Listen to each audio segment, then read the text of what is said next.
It has been discovered that the security firm responsible for guarding aid distribution sites in Gaza has been using members of a U.S. biker gang with a history rooted in extremism. Imagine this: in the heart of Gaza, where hunger, war, and desperation intersect, humanitarian aid sites are not being secured by neutral peacekeepers, but by an American biker gang known for its deep anti-Islamic ideology. This group, known as the Infidels Motorcycle Club, openly uses crusader imagery, refers to themselves as modern crusaders, and has now been linked to violent incidents at food distribution centers. The Infidels Motorcycle Club is not your average group of motorcycle enthusiasts. It was founded in 2006 by U.S. Army veterans returning from the Iraq War. What started as a brotherhood of disillusioned soldiers quickly evolved into one of the most controversial biker clubs in America. Many of its founding members returned from war carrying deep physical and emotional trauma. Feeling alienated from civilian life and abandoned by the government, they formed a group that allowed them to retain their identity as warriors. But their identity was not neutral. The name infidels itself, an Arabic term kafir, often used as a slur against non-believers, was deliberately chosen. Instead of rejecting it, they embraced it, using it as a symbol of defiance. Over time, this grew into a clear expression of hostility toward Islam. The infidels are not centered around freedom or rebellion like traditional biker groups. Their brand is built around militarism, war symbolism, and anti-Muslim sentiment. Members often wear patches referencing the Crusades, military slogans, and imagery that glorifies violent conflict. By the 2000s, the club had expanded across several U.S. states and regularly appeared at rallies and veterans events. While they claim not to be an outlaw gang like the Hells Angels, their ideology clearly sets them apart. They see themselves not just as rebels, but as soldiers in a cultural and religious war. To understand the ideology of the infidels, one must examine their symbols. Every patch, tattoo, and logo tells a story of hate and conflict. Their most prominent symbol is a skull logo inspired by Marvel's Punisher character. While it may look like a typical tough guy symbol, it has been widely adopted by far-right groups, white supremacists, and militias. For the infidels, the skull represents more than intimidation. It's about adopting a violent warrior identity. They also frequently wear crusader crosses, a clear reference to the medieval Christian campaigns in the Middle East. For many Muslims, the Crusades symbolize centuries of bloodshed. For the infidels, these symbols are worn proudly, as if they are continuing that legacy. Another common symbol is the number 1095, the year Pope Urban II launched the First Crusade, labeling Muslims a vile race. This number is tattooed on their bodies and stitched into their clothing, acting as a code for their ideological alignment. Their actions speak as loudly as their symbols. They have hosted pig roasts during Ramadan, a deliberate act of religious provocation. Their social media pages are filled with anti-Muslim memes, slurs, and hate speech. So how did a biker gang move from American highways to guarding aid convoys in Gaza? The answer lies in the world of private military contracting. Many members of the infidels are military veterans with weapons training and combat experience. As wars in Iraq and Afghanistan drew down, companies like UG Solutions, UGS, began hiring ex-soldiers for private security roles. The Gaza Humanitarian Foundation, GHF, responsible for distributing aid in the region, partnered with UGS for site security. But instead of sourcing neutral contractors, UGS hired dozens of veterans connected to the infidels. Why? They were experienced, available, and willing to work in dangerous conditions for the right price. What began as a tight-knit biker brotherhood had evolved into a pipeline for deploying contractors to conflict zones under the guise of humanitarian work. By early 2024, UGS was actively operating in Gaza with a contract to protect food distribution points. On paper, it was a neutral operation, guarding aid workers and civilians. But an investigation by BBC journalists revealed that at least 40 of the 320 contractors deployed to Gaza were confirmed members of the Infidels Motorcycle Club. 7 of them held senior positions within the security operation. This was no coincidence. One of the lead coordinators for UGS in Gaza was Johnny Mulford, a former U.S. Army sergeant with a criminal history, including charges of conspiracy, bribery, and theft. Mulford is also a high-ranking infidel member. Leaked emails from Mulford exposed the identities of infidel contractors operating in Gaza and revealed the extent of their involvement in the mission. What was supposed to be a humanitarian effort now appeared to be militarized and ideologically biased. The turning point in this investigation came not through covert surveillance or a whistleblower, but through a simple error. Johnny Taz Mulford, while trying to coordinate a response to BBC inquiries, sent an email instructing club members not to speak with journalists. But in his haste, he accidentally hit reply all, copying BBC reporters into the chain. This mistake revealed a list of names and emails belonging to infidels who were currently operating in Gaza, confirming the journalists' suspicions. The presence of ideologically motivated U.S. bikers, many of them military veterans, in Gaza, under the guise of humanitarian security, raises serious ethical and security concerns. What was intended to be a neutral, life-saving mission is now entangled with extremist ideology and cultural hostility, when those providing protection to vulnerable communities bring with them a legacy of religious animosity and violent symbolism. The mission is compromised, not just in practice, but in principle. This situation serves as a sobering reminder. In conflict zones where neutrality and trust are essential, the ideologies and backgrounds of security personnel matter more than ever. With this single mistake, investigators were able to start matching names against public records, biker rosters, and photos posted on social media. What had previously been suspicion quickly turned into solid evidence. The BBC then conducted a deeper investigation, cross-referencing the leaked contacts with images of contractors on the ground.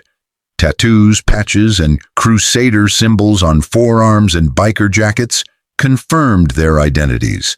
It was not just 1 or 2 bikers involved, it was dozens. Reports now indicate that at least 40 members of the Infidels Motorcycle Club were among the 320 private security personnel hired by UG Solutions to protect aid sites. The leak also revealed a disturbing pattern. Senior leadership positions were held by Infidels members, giving them real authority within Gaza's so-called humanitarian zones. In other words, a biker gang known for its anti-Muslim rhetoric was not just present, they were in command. What seemed like a small mistake in an email by Mulford ultimately exposed a dangerous network operating thousands of miles away from its original base. To truly understand this group, one must follow the money. On the surface, the biker gang claims to focus on charity and free speech. However, behind the scenes, the financial flow reveals a much darker reality, more like a well-organized fundraising operation. Sophisticated donation portals, cryptocurrency wallets, and merchandise sales, all featuring provocative slogans and anti-Islamic symbols, generated a steady stream of income. Every click and every dollar was funneled into an ecosystem that blurred the line between activism and extremism. Investigators noticed that some funds were directed back into biker rallies, propaganda campaigns, and legal defense funds for members involved in violent incidents. Meanwhile, flashy social media posts encouraged supporters to invest emotionally and financially in the movement. In essence, the group marketed itself almost like a brand, exploiting fear and anger to maintain engagement. What is particularly alarming is how effectively this system tapped into the culture of online donations. The so-called safe zones were intended to be places where humanitarian groups, journalists, and families could find refuge amid the chaos. However, when the biker gang arrived, these zones became hotspots of violence. Eyewitnesses described surreal scenes, men wearing biker jackets adorned with skull patches and anti-Islamic slogans storming into areas that were supposed to be protected from conflict. What began as loud intimidation, revving engines, shouting slurs, and waving flags soon escalated into outright assaults. Families fleeing war were confronted not only by displacement and hunger, but also by armed hostility from a group claiming to protect Western values. Journalists reporting on these events were shoved, had their cameras smashed, and were threatened for documenting the aggression. Volunteers attempting to distribute aid were blocked or chased away. In several cases, police reports indicate that what the gang called defensive actions were actually coordinated attacks deliberately targeting Muslims or those suspected of supporting Gaza relief efforts. These so-called safe zones were anything but safe. Instead, they became arenas where the gang asserted its dominance, creating spectacles that terrorized victims and emboldened followers. Online supporters celebrated the violence, sharing shaky cell phone videos as propaganda. What is chilling is the strategy behind these actions. These were not random outbursts. The gang deliberately targeted symbolic locations associated with humanitarian aid or interfaith gatherings, knowing their actions would send a more powerful message than any rally. Their violence was not only physical but psychological warfare. By attacking the concept of safety itself, the gang made clear that no space was off limits. In doing so, they left behind a lasting trail of fear far beyond the designated safe zones. The violence did not just damage reputations, it left real people broken, lives shattered, and communities grieving. What began as intimidation escalated into deadly confrontations, with a rising death toll that even the most skeptical observers could no longer ignore. Hospital records documented the aftermath. Victims with fractured bones from beatings, deep cuts from knives, and blunt force injuries consistent with weapons such as chains and bats. Emergency rooms, already overwhelmed by the effects of war, faced an influx of injuries caused not by conflict, but by hatred. The numbers paint a grim picture. In less than a year, at least 27 people died in clashes involving the gang. Many were young men caught in street fights, but others were harder to explain. Elderly refugees trampled during a raid on a relief center, or a mother fatally wounded while protecting her child. For every life lost, dozens more were physically and psychologically scarred. Children, in particular, suffered invisible wounds. Aid workers reported children too frightened to play, drawing pictures of skulls and motorbikes instead of homes and families. Trauma counselors warned that this new wave of violence was sowing fear and mistrust that could persist for generations. The broader impact was also significant. Relief convoys were rerouted or canceled entirely, leaving thousands without essential food and medicine. Local businesses closed, fearing association with aid efforts. Families who had escaped bombings now faced hunger, disease, and despair, all consequences of the gang's actions. The death toll was more than a statistic. It was a haunting reminder. Behind every number was a name, a face, a life interrupted. The human cost was not collateral damage. It was the intended outcome of the gang's campaign of terror. The Gaza Humanitarian Foundation claimed it maintained a zero-tolerance policy for hate and discrimination. On paper, this sounded reassuring, but the reality on the ground told a different story.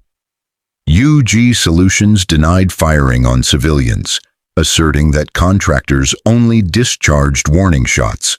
However, eyewitness videos and testimonies contradicted these claims. When questioned about Mulford's criminal record and biker gang connections, UGS defended him as a trusted veteran with 30 years of experience. Critics, however, saw this as a disturbing example of a man with extremist affiliations being rewarded with power and money while innocent people suffered. This story raises deeper and more troubling questions beyond Gaza. Why are humanitarian organizations outsourcing security to private contractors with extremist ties? Why are individuals entrusted with protecting food and aid bearing symbols of hate? How can these sites ever be called safe zones when they are anything but safe? The Infidels Motorcycle Club's presence in Gaza is not a minor detail. It is a warning sign. It reminds us that when profit, politics, and prejudice mix with humanitarian aid, the most vulnerable people always pay the highest price. The world now faces a critical decision.